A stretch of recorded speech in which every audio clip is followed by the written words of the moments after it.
I'd like to share with you some of the coincidences that brought me where I am at this point.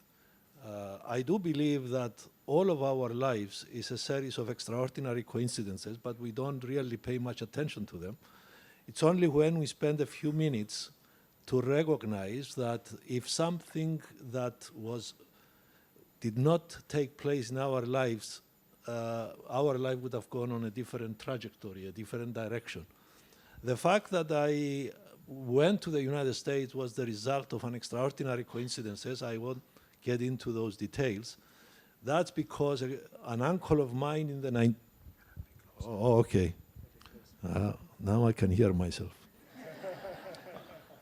So that's because an uncle of mine went to the US in the 1920s, and he brought one brother, another brother, another brother, until another sister, and that happened to be my aunt. So as a result, I ended up going to the United States to study, get a degree in business, and come back to Cyprus and make a living. But at that time, I was a very devout young man. I got on a boat. That was in 1960. That's how you cross the Atlantic at that time, on a boat. Queen Frederica, that was the name of the boat. And I said, how am I going to last 4 years away from Cyprus? I was so involved with the life here. I experienced the 50s, which, as some of you might know, was a troubled period in Cypriot history. So once I stepped on American soil, I experienced the kind of culture shock that everybody experiences when going to a radically different world. Well, to make a long story short, by the time I was about to get my bachelor's degree in business administration as an accountant, I realized that I was in the wrong field, because I had existential kind of experiences, meaning that I said, the world is falling apart, and what am I doing? I'm counting numbers. So I experienced the assassination of John Kennedy, then later on during the 60s, Martin Luther King and Robert Kennedy, and I said, I have to figure out what is going on in the world. And as a result of several extraordinary experiences, synchronicities, I ended up as a graduate student in sociology. Instead of coming to Cyprus, that I was yearning to return, I decided to go and get a degree in business in sociology, a master's degree. The more I studied it, the more I realized that I wanted to continue. And I ended up going for a doctoral degree in sociology. During that period of the 60s, I became a born-again skeptic. I thought that the big questions cannot be answered, and therefore the best thing I can learn is how this world functions and forget about metaphysical questions. When I got my doctoral degree, I decided to spend a couple of years teaching to get the experience before I returned to Cyprus. To make a long story short, I met my wife in Cyprus on a visit here, and then we started our life in Maine in 1972. We thought that we would stay there for a couple of years and then return to Cyprus. Instead of 2 years, we spent there the rest of our lives. We are also a kind of privileged refugees, because my wife came from Famagusta, I was from Nicosia, I spent my summers in Kyrenia, so most of the beloved places that we loved were taken over as a result of the Turkish invasion. But when I went to Maine with Emily, and I was so happy that I started my career as a sociologist. I was married to my ideal partner, And I said, but all of these things are going to come to an end one day. So I was beginning to say, I am so happy now, but this is not going to last. And I was concerned that what is it that makes me feel that way? And then I started exploring other possibilities. That was during the 70s. I had a colleague who introduced me to transcendental meditation. I was walking outside of his office one day and I saw a note saying, please do not disturb, meditation in process. So I said, what on earth is this meditation? It was completely new stuff for me. Then when he explained to me that what is happening in meditation and so on, this is very good, I said. And he told me that I can work more creatively, more efficiently, and also if I meditate long enough, I may attain cosmic consciousness, to become one with the all. So I started meditating because it was helping me be more productive, and I wanted to get tenure at that time at the university. So it worked. I was wondering what is the deeper meaning of life, and certain ideas that I learned in my graduate work helped me out figure out some of these, how to answer some of these questions. I went to the University of Kentucky for a year, and I was very unhappy there. So as a result of some connections I had, I managed to return back to Yankee land in the north, because I felt very out of place in the old Confederacy with strange accents, a strange world actually. And I thought that I wasted a whole year at the University of Kentucky because I wasn't getting anywhere except taking courses, but being deeply unhappy because I could not imagine spending 4 years working on my doctoral degree at a place that I found so uncomfortable.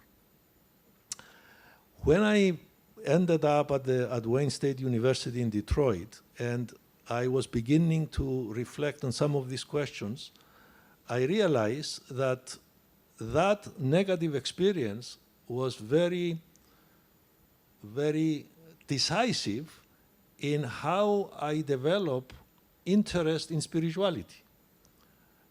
What was the episode that led me into that direction?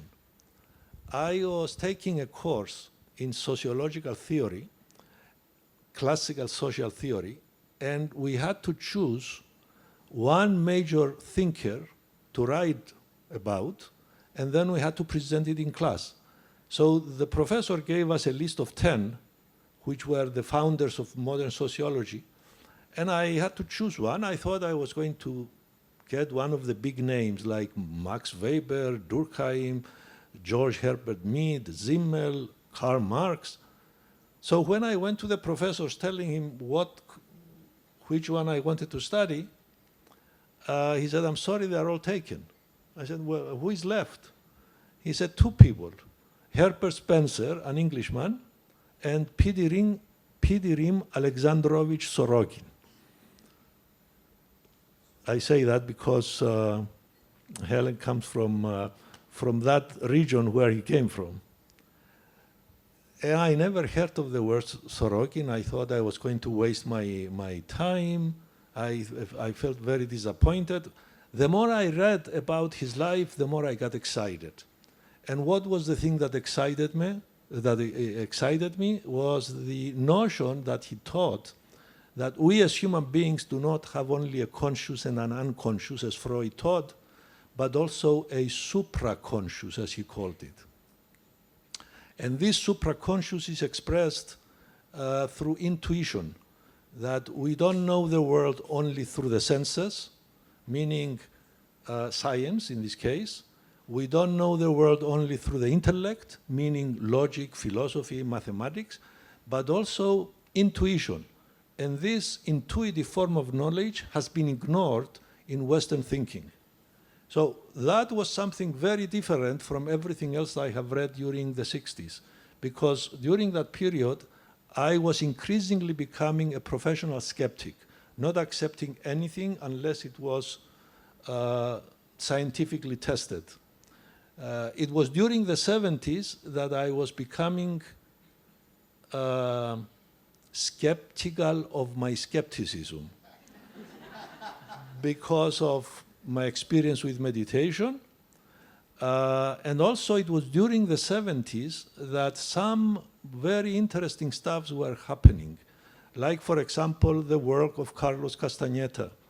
I've read all of his books. I've read Kaplan's The Tao of Physics.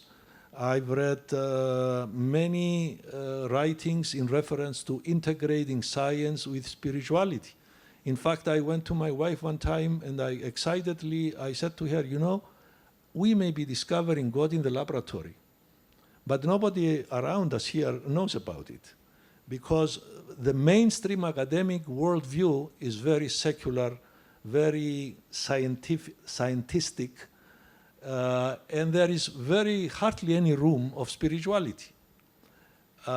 So I was preparing myself, but I didn't know why I was preparing myself intellectually to accept the reality of intuition as a way of knowing which is sui generis, meaning that it was different from sensate knowledge, different from intellectual knowledge, and this kind of intuition is characteristic of the great sages and the great saints of history. They are the specialists of the intuitive form of knowledge. So, at the end of the 70s, I was getting my first sabbatical, and I was planning on writing a book on international terrorism, because my training was in political sociology, and I was interested in the subject. Nobody in sociology was studying that phenomenon, and I had some very good ideas to write a book about it. I presented articles about it in national meetings and international meetings. I gave a talk in Mexico City on this subject at the International Political Science Association. So I wrote an article, and it was tentatively accepted to be published in a leading journal on terrorism. I am glad I didn't finish that article. It was accepted tentatively. I had to make changes, and had I published it, I would have had a career as a terrorist expert. So that's why I'm saying I'm glad it was not accepted, because in the meantime, I met a healer here in Cyprus, Daskalos, who fascinated me. He was someone that lived only 2 miles from my house, but I never met. It took me 18 years in America to have the courage to meet this guy who lived only 2 miles away from my house. And that encounter led to me giving up my terrorism project, because I concluded that mystics are more interesting than terrorists. And I spent 10 years studying him, and I wrote a trilogy on the subject. Because when I met him and I heard him and I observed him, I realized that he was the empirical observation of what Sorokin was talking about in reference to the reality of intuition. Someone who carried out certain healing phenomena in front of my eyes that did not make any sense to me. And it didn't make any rational sense. But I had I could not think of myself as being in a delusional state and seeing the wrong things. I have studied and observed him for about 10 years. That's why I spent that period doing participant observation work. And people, at first I had doubts, but how are my colleagues going to accept it and so on? Well, they did accept it. We were all products of the 60s, and therefore what I did was something compatible with their experiences. So I thought that here is an example of what Sorokin meant by intuition. And after I published those books, I was getting phone calls, I was getting letters, emails later on, visits to my office of people telling me that they live in those extraordinary realities, but they don't dare talk about them because they don't want to others assume that they are crazy and sending them into a mental asylum. So I felt as time went by, I felt that the academic world was opening up to those realities. So I felt encouraged in the sense that I was not like a lonely maverick trying to figure out the world. Well, I divided my life into decades. The 70s, I became skeptical of my skepticism. The 80s was the time when I verified the intuitive aspect of knowledge that Sorokin was talking about. And the 90s, when Daskalos died, and right before he died, a friend of mine said to me, "Come to Mount Athos, where you can meet real sense." At first I said, what on earth am I going to do on Mount Athos? Go and meet those monks who are just isolating themselves, doing nothing. That was my frame of mind at the time. Because I thought spirituality exists only outside of the church, that I have come a long way from that, because now I realize that there is an inner self, and there are things that are happening in human beings' lives that are not recognized by modern science. So I have overcome that prejudice. The 60s liberated me from nationalism that stranded me and damaged my experience during the 50s. The 70s liberated me from skepticism, and the 80s. The 90s was the discovery of mystical Christianity on Mount Athos. The first monk that I met on Mount Athos, Father Maximos I called, I immediately related to him, we became friends, and he introduced me into a radically different world I didn't know it existed. So I discovered that within organized Christianity, there is a mystical core that is not known even by those people who claim they are Christians. And then I spent another 20 years studying that world and writing 4 books about it. If you are interested, you can take a look at the Mountain of Silence.